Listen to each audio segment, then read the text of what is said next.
The theme of our lesson, personality-oriented innovative technology.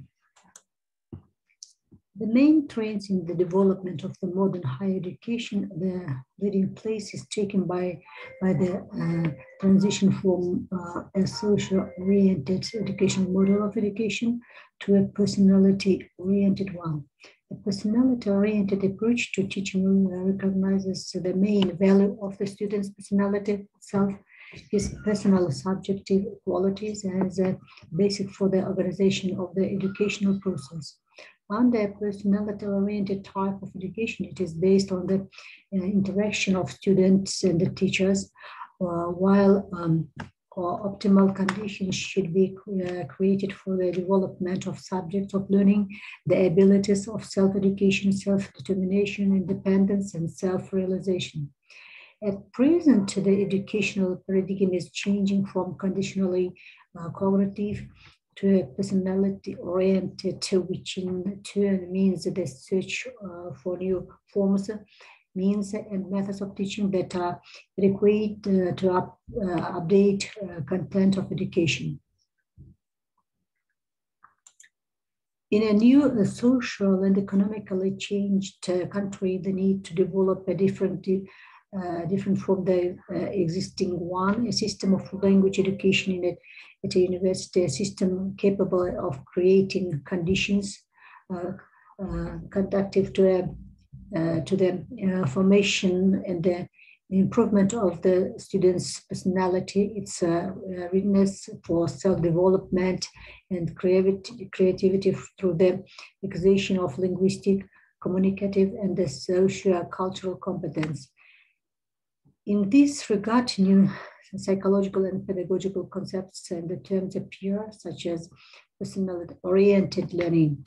Personal-oriented learning provides the development and self-development of the student personality based on the identification of his individual abilities, lying in his abilities, inclinations, interests, value orientations, subject experience of to provide an opportunity to be realized in educational activities.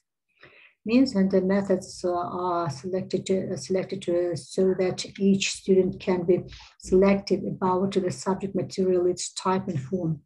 The personality-oriented approach provides for taking into account the individuality of each person or the self-worth of each person and his development, not as a collective subject, but first of all as an individual endowed with his own unique experience. The concept of this of a student-centered approach assumes that the organization of the education process, methodological approaches, and decisions of the teacher, his use of educational material, the choice of exercises and tasks should be reflected through the prism of the student's personality, his needs, motives, activity, intelligence, individual and psychological characteristics. Now, the teacher should take into account each individual characteristics and level of the basic training. The idea of the student-centered learning is manifested today as two levels: everyday and scientific. At the ordinary level, the personal approach is considered through the ideas of respect for the student's personality, partnership, cooperation, dialogue, individualization of education, as for scientific understanding of student-centered learning within the framework of the subject of didactics. It is associated with the goals, the content of education, teaching methods, and their constituent specific technologies, teaching and learning activities, criteria for the effectiveness of the educational process. The framework of student-centered learning, the integral content of education that actually appear before the subject consists of two elements. The first is didactically revise social cultural experience that exists independently of the learning process in the form of educational and program material.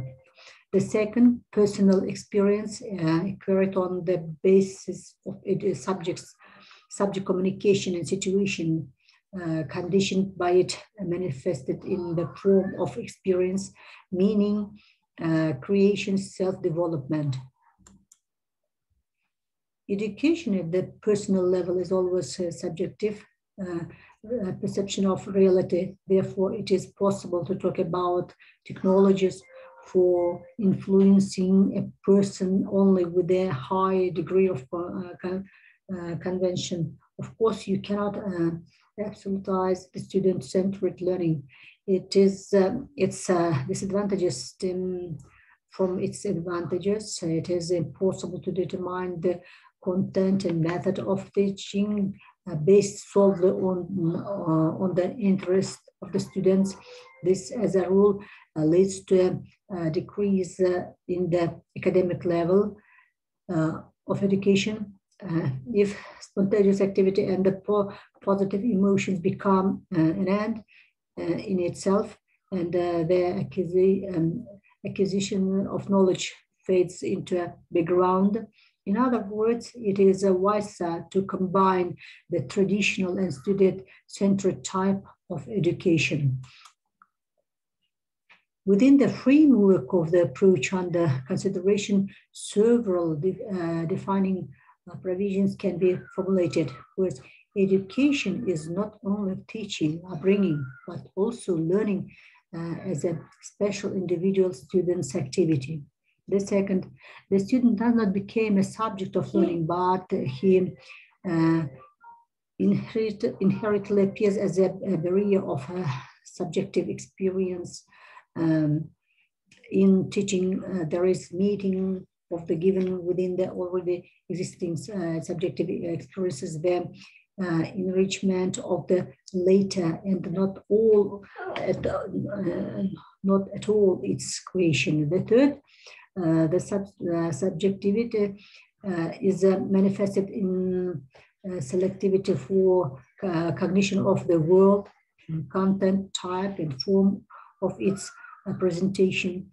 This stability of this selectivity, ways of working out educational material, emotional and personal attitude to objects of knowledge. And the fourth, the basis of personality-oriented learning can be considered an educational personality-oriented situation in which the interest, needs, and personal experience of the student are the same significant component of the learning process as a knowledge and the skills.